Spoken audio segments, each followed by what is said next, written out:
Good evening. Welcome to the Year 7 Pontypridd High School Virtual Information Evening. My name is Katie Pritchard and I am the Year 7 and 8 Standards Manager. I oversee the academic progress of pupils in Year 7 to ensure that they are fulfilling their true potential. Hello, my name is Katie Rees and I am the Wellbeing and Attendance Manager for Year 7 and 8.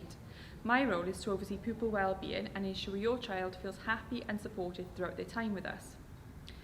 Due to the current circumstances, Year 7 have had a very different start to the usual academic year. However, we trust they've settled in well and have enjoyed their first 10 weeks with us. We're actually really proud of the way in which they've handled themselves and the challenges that they have faced. They have conducted themselves in a very mature manner.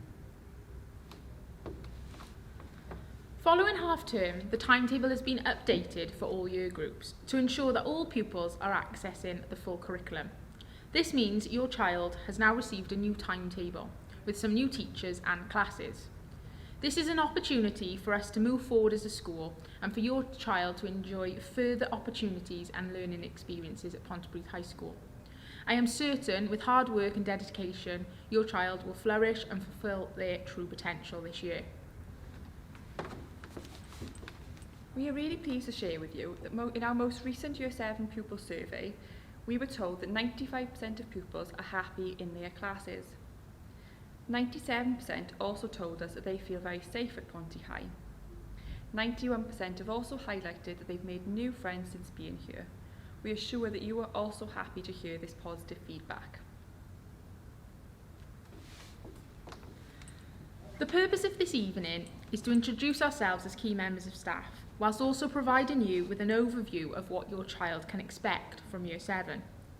Various staff have provided information including core subjects such as maths, English and science, and this term you will also receive your child's first report at Pontypridd High School.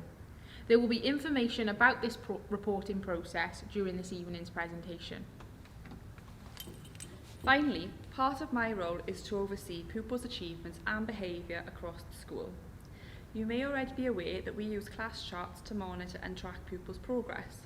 We have included more information for you this evening so you can find out more about this process and how you can get involved. Good evening. I am Mr Ivins, Assistant Head Teacher, and I'm going to talk you through a short presentation on our reporting procedures at Pontypridd High School. Your child will receive 3 school reports this academic year. Due to COVID-19, we have made some small changes. The first report in November will be a form tutor attitude to learning report. The second report in February will be an interim report from each subject. And finally in June, you'll receive a full written report for each subject. As I previously mentioned, the first report will be based around attitudes to learning. Below is the criteria that we will set for attitudes to learning at Pontypridd High School. The attitudes to learning criteria is a tool to help students develop a positive attitude towards their own learning and the learning of others. The criteria shows exactly what is expected of pupils, and we would like all pupils to aspire to be a grade A for their attitudes to learning. This underpins academic success.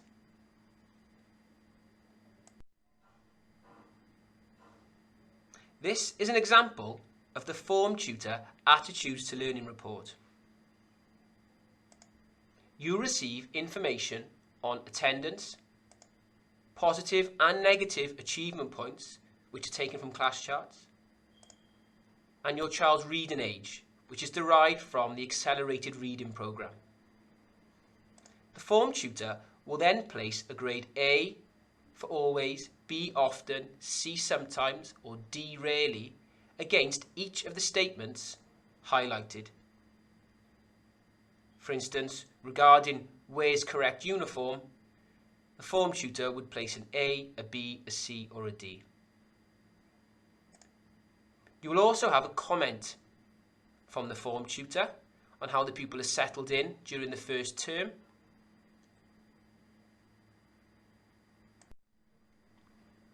This is an example of an interim report. You'll receive the same information as the form tutor report regarding attendance, reading age, and positive and negative achievement points. You will also then be given a list of subjects that are on your child's timetable, such as English, maths, etc. This is an example of English language. The pupil will have a target grade. That target is what we would expect the pupil to be achieving at the end of Year 11. This is the same for all subjects. You will then receive a working towards grade and a fine grade. This is what the teacher thinks the pupil is currently working towards based on performance in the classroom and assessments. To explain the fine grade, B1 would be the top of the B grade towards the A grade, whereas a B3 would be the lower end of the B grade close to the C grade. The class teacher will also input an attitudes to learning grade, which is the attitudes to learning within that subject. Finally, for the full report, you will receive a progress and a target comment from each class teacher. Thank you for your time. If you have any questions regarding reports, do not hesitate to contact the school. Thank you. Hello, my name is Rebecca Enos. I am Leader of Wellbeing at Pontypridd High School. I'm going to talk you through a system called class charts that we use in school and explain the features that are available to both yourselves and the pupils. Class charts has many different features. We have features for teachers to use, features for pupils, and features for parents and carers. For example, teachers use class charts within school to set seating plans, to award achievement and behaviour points, to schedule and track the submission of homework, and to schedule detentions when they are needed. Pupils are able to view their positive and negative points whenever they wish. They are able to access homework. They are able to view announcements that are sent by members of staff. Pupils are able to look at their timetable of lessons for that day, and they're able to see reminders for detentions that are scheduled. Similarly, parents and carers are also able to view positive and negative achievement points. This also comes up as a timeline feature throughout the day. Parents and carers are able to access homework and see when it has been set and when it is due. There are also announcements that are sent by staff members with useful information. Parents and carers can view the timetable of lessons for that day, and they will also see reminders for detentions that have been set. Class charts can be accessed either using the website on a laptop or a computer, or by downloading the app on a phone or a tablet. All pupils have been given a code that is needed when you first log into class charts, as well as needing their date of birth. The class charts login for students looks like this. It is on the screen at the moment. There is an option for you to remember those details, so you don't need to be putting them in every time you access class charts. If you need any replacement details, please contact the email address there for Mr. Nathan Griffiths, who will be able to help. Again, when logging in as a parent or a carer, this can be done using the class charts website on a computer or a laptop, or by downloading the app on a phone or a tablet. Families have been sent the unique parental codes for the pupils within our school. If you need a replacement of these details, please contact Mr. Griffiths, who will be able to help. As you can see on the left-hand side, there is an option for parents. You have details that you need to pop in, and again, the system can remember your details, so you don't have to do it every time you log in. When pupils and parents log in, the view is similar to what is being shown on the screen now. Down the left-hand side, you can see you're able to select options for what you would like to look at. There is the behaviour breakdown score. There are the announcements, which could be from different members of staff. There is the ability to look at the homework, when it is set, when it is due. You are able to look at detentions. There are options here for well-being. At the moment, that is not an option within our school, but you are able to look at the timetable and rewards. The rewards are a big part of what we do at Pontypridd High School. So all of the points that pupils are given throughout the year, they're able to be spent at 3 different times throughout the school year, just before Christmas, just before Easter, and just before we break up for the summer holidays. So the more points they have, the better things they're able to purchase in the reward shop.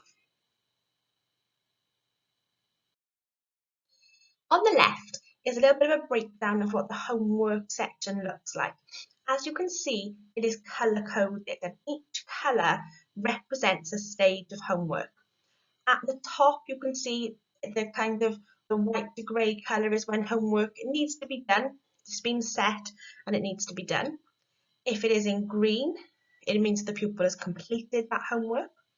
If it is coloured in yellow, it means that homework was completed late. If it is red, it means it has not been submitted at all.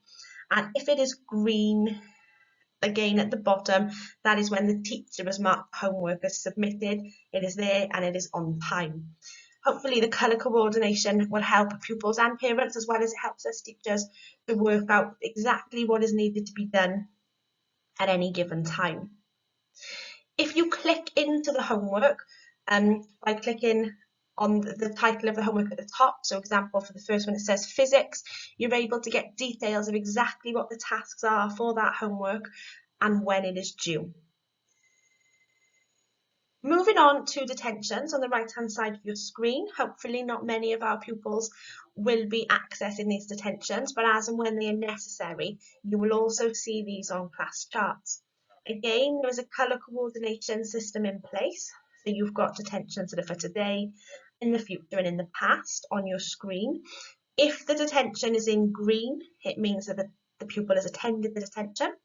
If it is in red, it means that the pupil did not attend that detention. If it is a yellow or an orangey colour, we're looking at the detention not being sat yet, so it's not happening yet. Or if it is a darker orange, it means it is upscaled. So that means that if your pupil has missed a detention, it will be upscaled to a different type of detention instead. Now, we know there are times when pupils may have detentions but they're not in school. Rest assured, this is something that we check up on. If you ever see something that you'd like to query, please don't hesitate to get in touch with the Wellbeing and Attendance Manager for your child, who will be happy to help. I hope that you have found this breakdown of class charts useful, a little bit of a whistle-stop tour of the features that are available to pupils and parents when using class charts. If you have any queries at all, please don't hesitate to contact myself, Rebecca Renos, or Nathan Griffiths at school using our email address that are on the screen, or via the school's telephone number, which can also be seen on the screen. We are more than happy to help. We also have copies of guides that have been created by class charts to help you with logging in and understanding the different features that we're able to share with you if you would like. Thank you very much for listening. Hello, this is Mr. Astley, Head of the Mathematics Faculty speaking. Sorry we can't meet in person, but I will run through a few of the frequently asked questions that I usually get each year. In Year 7, pupils receive 8 hours of maths, which encompasses numeracy per fortnight. They're loosely set by prior attainment, although classes can change throughout the year. As you will see from the diagram, these are the topics or branches of mathematics that will be covered throughout the year at various different times.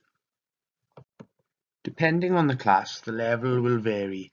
For example, a top class may look at order of operations or area of trapezia when studying multiplying, whilst the lower class may focus on multiples and factors. Throughout the year, pupils will sit class tests after each unit of work. In class, they will also sit a weekly numeracy test. Traditionally, or certainly over the last few years, pupils have also sat national tests covering procedural numeracy skills and reasoning skills. The procedural skills last year moved online, whilst the reasoning was still on paper. We still await guidance from the Welsh Government on whether or not these will take place this year. If they do, as in previous years, I would imagine it will be in the summer term. You will of course be informed when we know any more information on these. How can I support my child? Firstly, my advice would be for all pupils in Year 7 to become proficient with their times tables. Knowing these very well makes many topics students encounter for the next 5 years much easier to grasp and master. I would also like to point you in the direction of MathsWatch. Primarily, we have used this as a homework tool, although the site can be used at any time. Each student has a login, and when logged in you will find a screen similar to the picture you can see. Under the My Work tab, pupils can see any homework that has been set for them. But if you click on Videos, you can view tuition videos and attempt practice questions on the spectrum of Key Stage 3 maths topics.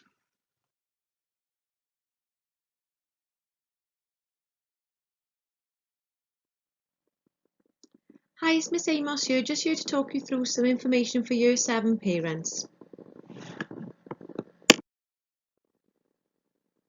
The PowerPoint is going to talk you through what we do in Year 7 for English with regards to oracy, so that's speaking and listening, and reading and writing, and how you can help then your child at home. In Year 7, your child will study 6 schemes of learning, 1 per half term. These are units of work that are linked to different themes, trying to make the schemes as engaging as possible for your children. They will be assessed formally twice for reading, twice for writing, and then 2 oracy focus assessments throughout the year. Within the schemes of learning, we cover a range of fiction and non-fiction text in preparation for the pupils to study their GCSE English language and English literature in Year 10 and Year 11. The aim is to cover all aspects of the national curriculum within the Year 7 schemes of work and aiming to deliver a broad range of skills that can be developed in preparation for when the students sit their exams in Key Stage 4. Outside of the English lessons, the pupils have weekly accelerated reader lessons, which you will learn more about during this presentation. As I mentioned on the previous slide, pupils will be assessed on a half-termly basis, assessing their reading, writing and oracy skills. Within the faculty, we would use these assessments to have termly set-in reviews, so we have a fluid movement of pupils between sets, so they're not stuck in one set for the whole year. There is movement throughout the year to ensure pupils are all in the right classes. We also have fortnightly spelling homeworks that are set on class charts. We have fortnightly writing challenges with the aim to develop their writing stamina and their writing skills in preparation for GCSE English language. They have regular accelerated reader online testing to gauge any improvements in their reading ages. And they also have the formal national reading test, which will be sat twice while they're in Year 7. A little bit more information now then about the National Reading Test that I mentioned on the previous slide. The National Reading Test is a new online testing system where the pupils will have 2 attempts to take this test. They'll take it once and then the second attempt then will gauge any improvements between the first and the second. All pupils will be tested for this within school on the school computers using the online testing system, and the results will be sent home to parents. Just some information now that now you can help your child at home with a focus firstly on encouraging reading for pleasure. Encouraging reading for pleasure has proven to be the strongest indicator of the future success of children and young people. An ability to read with understanding is essential to enable effective learning, achievement and success in school and beyond. And this isn't specific to English. If pupils can read well, then they'll be able to improve and progress throughout every subject they are learning in school. Every hour spent reading is an hour spent learning to write. If pupils can read well, they'll be able to write well, they'll be able to speak well. 3 essential skills that they're going to need in their lives. How can you help your child with their reading at home? Firstly then, talk to your child about what they're reading. Now you're going to find out on the next few slides a bit more about the accelerated reader sessions that we deliver in school. Now they're reading a book every week, so Asking them about what they're reading, encourage them to think about that book and challenge what they have read would be really useful.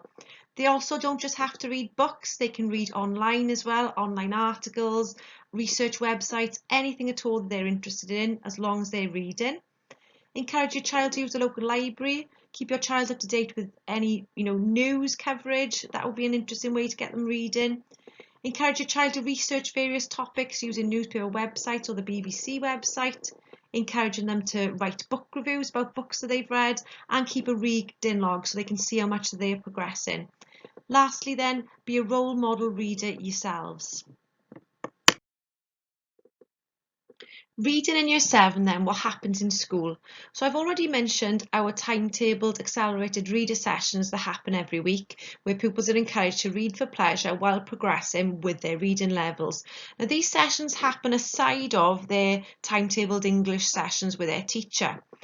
Within the accelerated reader lessons, individual reading takes place as well as activities and book quizzes. Within our schemes of learning in the English department, we also offer opportunities to read a whole class novel together throughout the year, and we also encourage pupils to bring in their own reading books. Now on the next few slides, you're going to hear from Mr. Warren, who leads our accelerated reading. He's going to give you some more information about that programme. Hi, it's Mr. Warren here, and I'm going to be talking to you about the benefits of reading regularly and why it's important for your child to do so. Reading is a skill for life and has a huge impact on the opportunities and experiences available to your child. A positive relationship with reading and a good reading habit will benefit your child. Even confident readers will benefit from the vocabulary boost that 30 minutes of daily reading will provide. That's why we're investing in the Accelerated Reader Programme, our library, and our Reading Intervention Programme. So, what is it? Accelerated Reader has two components, the STAR test and book quizzes. The STAR test measures your child's reading age. Your child will complete 3 STAR tests a year to monitor their progress. We will let you know how they do at several points in the year, and we'll monitor who needs extra support. As well as that, we also have the AR quizzes. Now there are thousands of books and quizzes for your child to read and take. They'll have a wide selection in the library to choose from. The purpose is to check how much they've understood. As well as checking for understanding, the quizzes also help us to check how much they are reading. They should be aiming for at least 30 minutes of reading a day. How will it work? Your child will have 2 AR lessons in the 2-week cycle. In these sessions, they will complete comprehension and vocabulary activities, read, quiz, take their STAR tests, and access any interventions that they need. Now, the comprehension and vocabulary activities will be to support the entire curriculum, not just English. Year 7 pupils will be reading for an additional 15 to 20 minutes in their English lessons. When our library is up and running, pupils will also have more choice, but also more responsibility. Now, I say more responsibility because we intend to allow pupils to take their books home at a later date, and this will be rolled out on a trial basis in the coming months. So, how can you help us? You can help us by helping them to develop a strong reading habit. Maybe assigning a certain time in the evening where they sit and read for 30 minutes. They'll need to do this at home as well as in school if they are to achieve their 25-minute daily average. It's also great if you can speak to your child about what they're reading. If you show an interest, they're more likely to stick with it. Now, some pupils won't want to do this, but reading with them can also be a great way to help them progress, particularly if they are not as confident with their reading. It's also great if you can be a good role model, letting them see you reading. It would also help us greatly if you could remind them that their STAR tests are really important, because these are what decides their reading age, which is the age that we report back to you. So it's really important that they see those tests as an important test like any other test. And then finally, reminding them to respect the books and the library, because whilst we're investing in them, we're also investing in future generations of pupils at Pontypridd High. I hope this has cleared some things up about the Accelerated Reader Programme for you. Thank you very much. Moving on to writing now then. How do we improve writing in school? Now in the GCSE English language exam, 50% of the marks available for writing are for their written accuracy. So they will be marked on their spelling, their punctuation and their grammar. So it's really important that we make this a focus from as young as year 7 in order to prepare the pupils to be able to succeed in this part of the exam by the time they reach year 10 and year 11.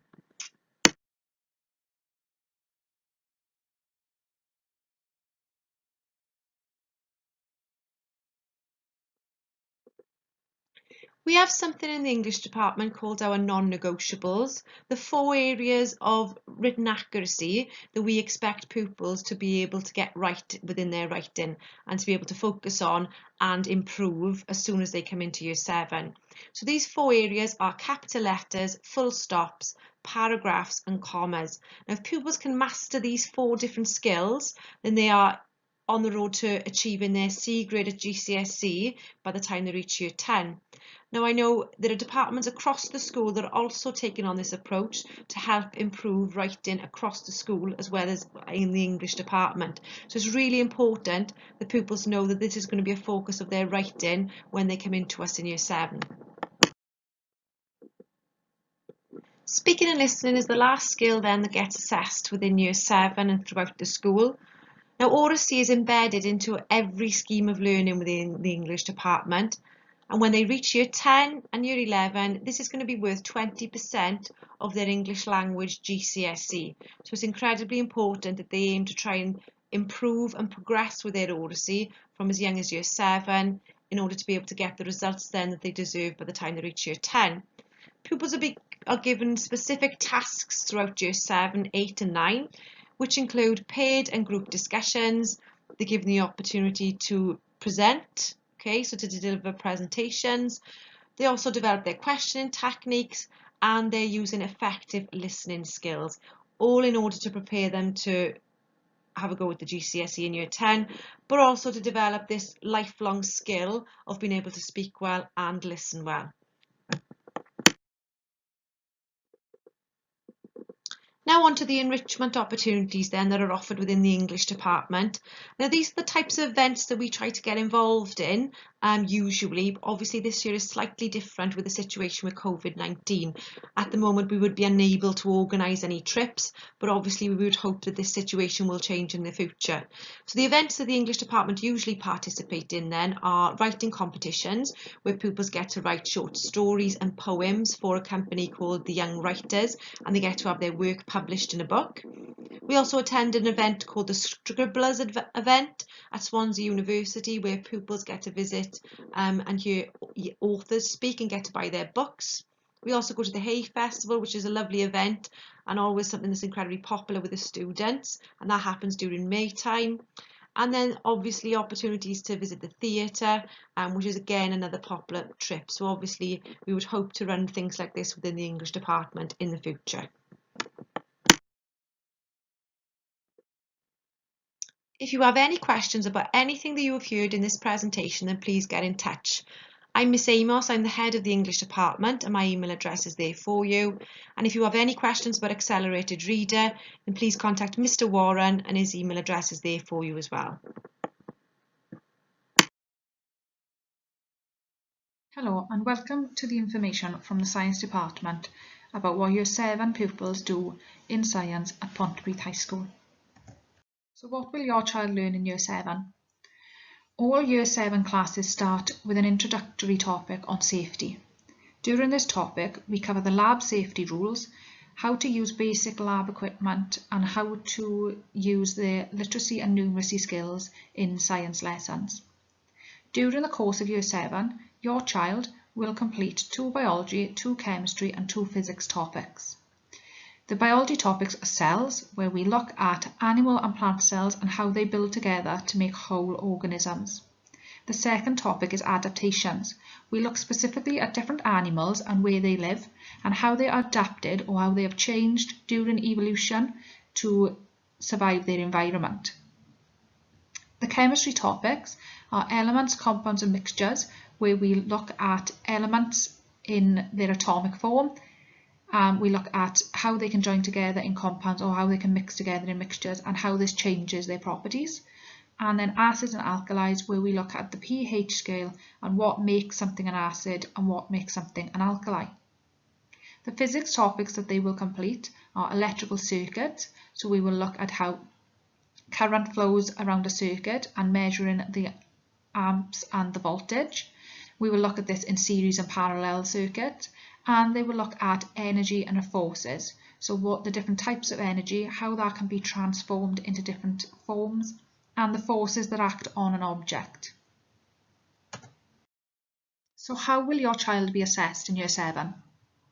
So in all of their lessons, your child will be informally assessed using questioning from the teacher. They will also practice their skills, and they will practice past paper questions that are relevant to the topic that they are currently learning. Your child will also be assessed using skills assessments. There are 14 scientific skills that they will be assessed on throughout their lessons and on assessment. These include skills such as predictions, variables, writing plans, observing in an experiment, making changes to a method, concluding and evaluating. They will also be assessed on the numerical skills such as graph skills, percentages, and on their literacy skills, so their ability to write in full sentences with correct spelling, punctuation and grammar. They will also have a content test at the end of every single topic. This will be made up of past paper questions, so the pupils are prepared for sitting GCSE exams. The topic tests will be marked and a grade will be given at the end of each topic, along with a tick and a target, so the pupils know what they have done well and where they need to improve the next time. If you have any questions regarding science in Year 7, please do not hesitate to contact me. My name is Mrs. Stockman. I am the Head of Science and my email is on the slide. Thank you.